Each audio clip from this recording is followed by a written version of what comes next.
بسم اللہ الرحمن الرحیم۔ السلام علیکم پیارے دوستو، آج کی ویڈیو میں ہم یہ بات کریں گے کہ زنا کی شروعات کب سے ہوئی اور کس نے کیا۔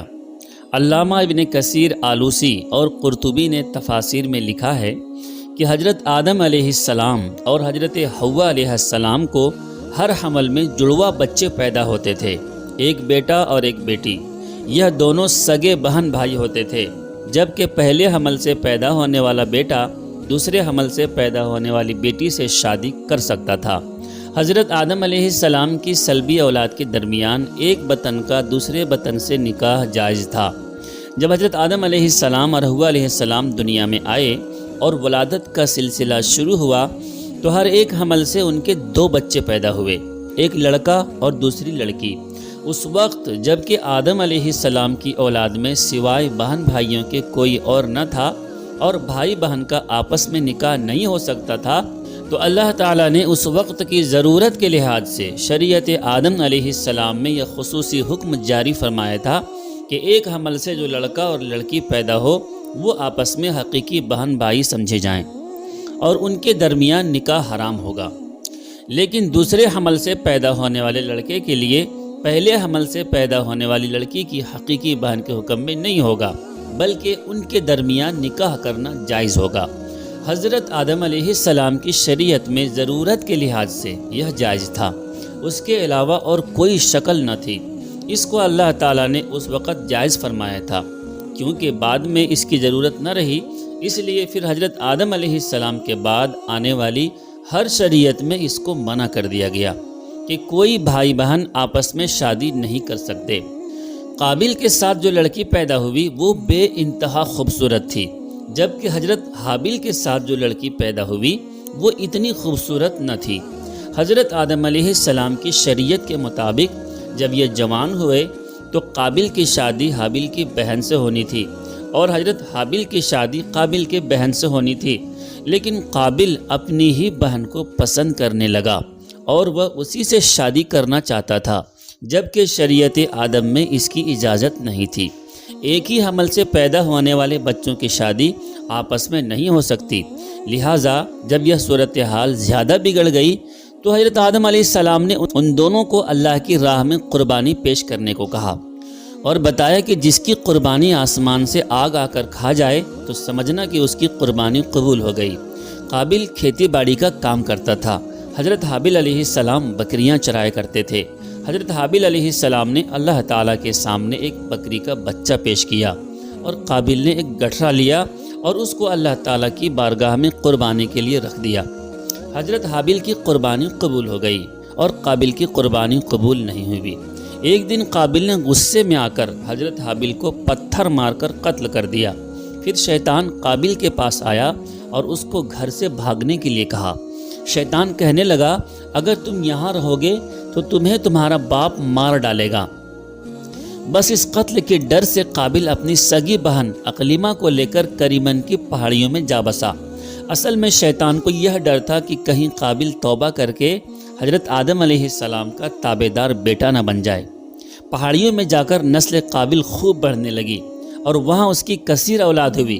قابل اور اس کی اولاد نے ہی سب سے پہلے آتش پرستی اور پھر شیطان کے بہکاوے میں آ کر بت پرستی شروع کر دی۔ دنیا میں قتل، حسد اور فساد اور بت پرستی کی بنیاد قابل ہی نے رکھی۔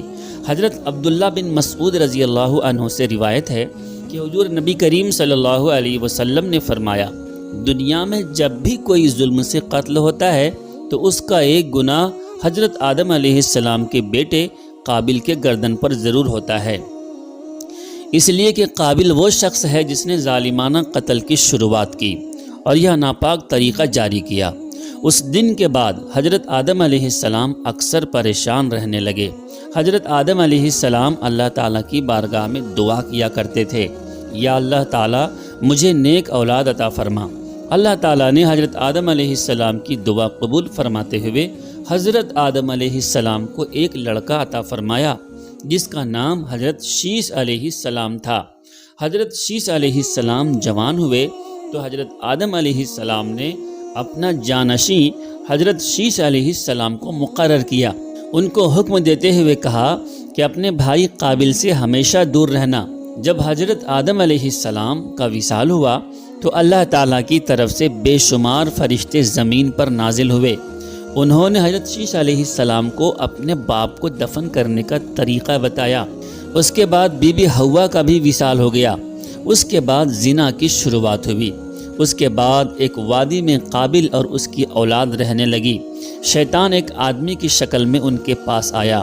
شیطان نے ان لوگوں کو عیش و عشرت میں لگا دیا۔ شیطان نے ان کو ایسے ایسے کپڑے اور گانے بجانے کے طریقے سکھائے کہ وہ کبھی بھی ان کو بھول نہ سکے۔ انہوں نے ایک دن میلے کے لیے مقرر کیا جس میں بغیر کپڑے پہنے عورتیں اور مرد اکٹھے شرکت کرتے تھے۔ ان میلوں میں طرح طرح کے گانے اور موسیقی کی آواز آتی تھی۔ اس طرح جو شخص مومن تھے ان کو بھی یہ آواز سنائی دیتی تھی۔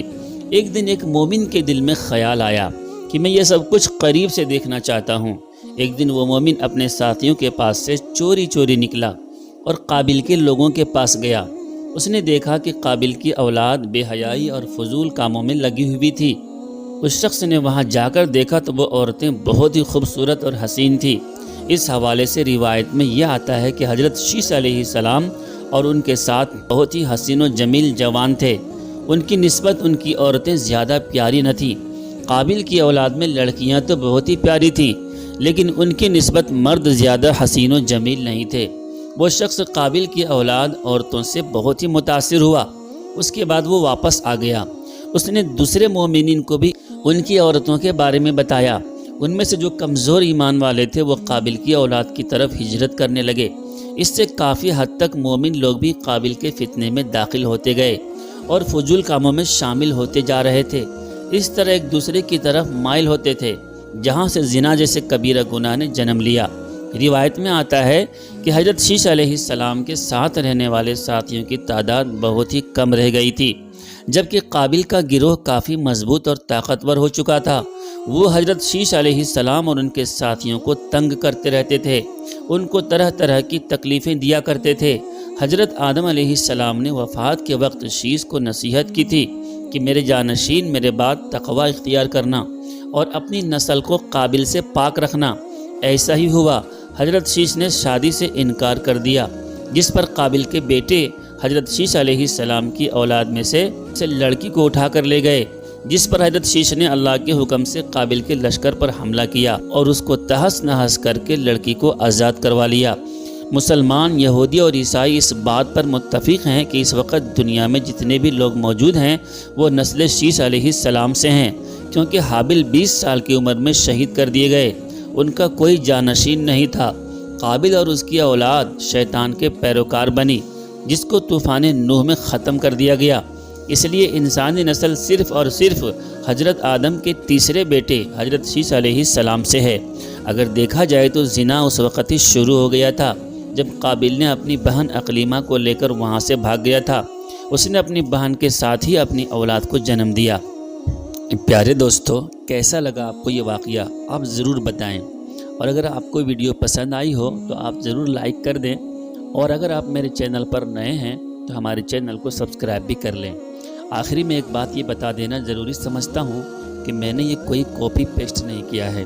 میں نے اس ویڈیو کو بڑی محنت سے بنایا ہے اور میں نے خود ہی اسے لکھا ہے۔ لکھنے کے بعد میں نے خود ہی اس کو ایڈٹ کیا ہے اور کافی محنت اور مشقت کے بعد میں نے یہ ویڈیو آپ تک پیش کیا ہے۔ سو پلیز آپ اسے اگنور نہ کریں، اور اگر آپ کو پسند آیا ہو تو ضرور لائک کریں اور اپنے دوستوں کو بھی شیئر کریں ثواب کی نیت سے۔